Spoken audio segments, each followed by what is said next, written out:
Okay hi everyone. सो आज हम HCV का क्वेश्चन नंबर 14 डिस्कस करेंगे। So it says the net resistance of an ammeter should be small to ensure that. So देखो जो ammeter होता है उसका जो रेजिस्टेंस होता है वो स्मॉल होना चाहिए। उसका रीज़न क्या है?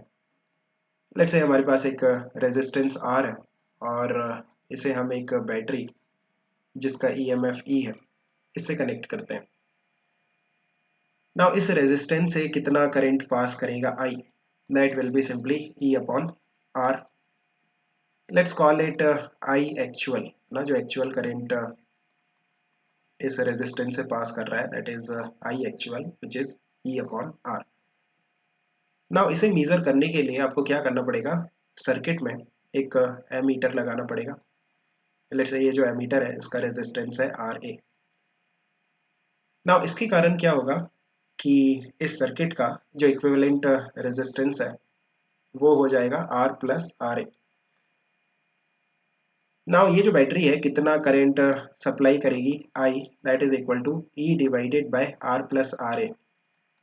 R plus RA that is the equivalent resistance of the circuit, and this I है ना is I measured. This is the measured current because यही करंट एमीटर से पास करेगा और रेजिस्टेंस से भी पास करेगा। So this is I measured. हम I measured की वैल्यू फाइंड कर सकते हैं जो कि एमीटर से पास करेगा, जो कि एमीटर की रीडिंग होगी। But actually what we wanted to measure, जो हमें मेजर करना था वो क्या था? आई एक्चुअल। सो आप देखो आई मेजर्ड और आई एक्चुअल में क्या रिलेशन है। उसके लिए आप क्या कर सकते हो, यहाँ से ई की वैल्यू उठा के R into I actual put कर सकते हो। तो यहाँ पे देखो ये क्या हो जाएगा, ई की वैल्यू अगर मैं R into I actual put करता हूँ so R plus R A. ना एक काम करते हैं, ये जो आर है इसको डिनोमिनेटर के डिनोमिनेटर में भेज देते हैं। So I measured that is equal to I actual divided by ये जो आर है ये आर डिवाइड में चला जाएगा, मीन्स डिनोमिनेटर की डिनोमिनेटर में। So R upon R that is 1 plus R A upon R. So आप देखो कि हम क्या चाहते हैं कि आई मीजर्ड की वैल्यू आई एक्चुअल के काफ़ी क्लोज होनी चाहिए और exactly if possible exactly same हो जाए। आई मीजर्ड और आई एक्चुअल कब सेम होंगे? जब आपका जो डिनोमिनेटर है वो 1 होगा। नाउ 1 तो है यहाँ पे, 1 तो है, मीन्स ये वाला जो टर्म है राइट ये 0 होना चाहिए। आर ए अपॉन आर ये कितना होना चाहिए? 0। उसके लिए आर ए कितना होना चाहिए? 0। आप देखो जो आइडियल एमीटर होता है उसका जो रेजिस्टेंस होता है वो 0 होता है। सो आइडियल एमीटर के लिए अगर आर ए की वैल्यू 0 है देन आई मीजर्ड और आई एक्चुअल की जो वैल्यू है वो सेम होगी, एग्जैक्टली सेम।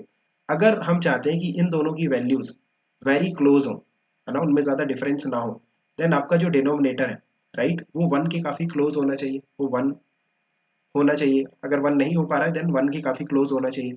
सो 1 तो है, इसके साथ जो एडिशन में टर्म है R A upon R, R A upon R, इसकी वैल्यू आपको मिनिमाइज करनी है। सो ये कब मिनिमम होगा? जब आर ए जो होगा वो मिनिमम होगा, जब आपका जो रेजिस्टेंस है एमीटर का वो मिनिमम होगा। उस केस में आपका जो डिनोमिनेटर है वो 1 के काफ़ी क्लोज होगा और आई मीजर्ड और आई एक्चुअल की वैल्यू में जो डिफरेंस होगा वो काफ़ी कम होगा। दैट्स वाई हमें जो एमीटर यूज़ करना होता है उसका जो रेजिस्टेंस होता है वो मिनिमम होना चाहिए, so that it does not appreciably change the current to be measured, right. So आप इसको याद रख सकते हो कि जो एमीटर है उसका रेजिस्टेंस मिनिमम रखना है सो दैट जो करंट हम मेज़र करना चाहते हैं राइट वो ज़्यादा चेंज ना हो। Same case for volt meter also, जो वोल्ट मीटर है उसका जो रेजिस्टेंस है काफ़ी हाई होना चाहिए सो दैट जो वोल्ट जो पोटेंशियल डिफरेंस आप मेज़र करना चाहते हो उसकी वैल्यू ज़्यादा चेंज ना हो because of the presence of volt meter. Hope you know these things, keep working at best of luck, bye.